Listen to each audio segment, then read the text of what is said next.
Pour moi, la solidarité internationale, elle est importante dans la mesure où on ne peut pas être solidaire de quelqu'un si on n'a pas compris ses difficultés, si on n'a pas compris qu'est-ce qu'il veut faire, qu'est-ce qu'il veut devenir demain.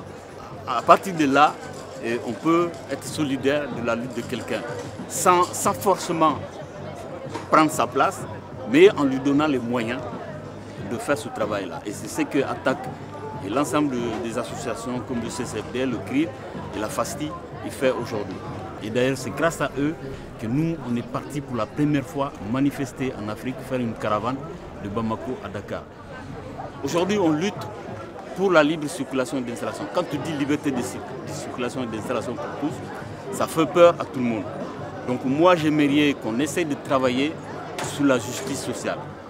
Poser un peu la question aux Français. Est-ce que vous acceptez que vous avez la liberté d'aller partout où vous voulez et que nous, de notre côté, on doit rester chez nous? Aujourd'hui, chez nous, c'est les Anglais qui sont en train d'exploiter l'or au Mali, au Canada, en Afrique du Sud. Et ils ne veulent pas l'Europe. Donc comment on peut comprendre ça? Est-ce qu'on peut se mettre d'accord pour demander aux Anglais de quitter l'Afrique? Ça, en tout cas, ils vont comprendre que c'est mieux d'être solidaire. Aujourd'hui, malheureusement, la Méditerranée est devenue des cimetières. Donc on accompagne les migrants à s'organiser, à faire des dossiers, à les accompagner à la régularisation. Une fois la régularisation faite, on les accompagne pour l'accès au logement, l'accès au travail. Les principales difficultés qu'on rencontre en Europe, c'est les difficultés d'avoir accès aux moyens de s'organiser. Donc pour s'organiser, il faut forcément un lieu où on peut se réunir. Donc pour avoir accès à ces lieux-là, il faut forcément des associations, il faut forcément des syndicats qui acceptent de nous héberger. Et c'est pas facile.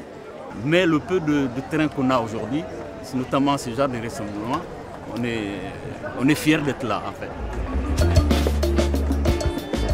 On lance un appel à toutes les associations, syndicats et partis politiques qui sont sensibles à cette cause-là de nous rejoindre le 22 juillet à Ménil-la-Mélo pour manifester pour la fermeture des centres de rétention administrative et les hotspots en Europe.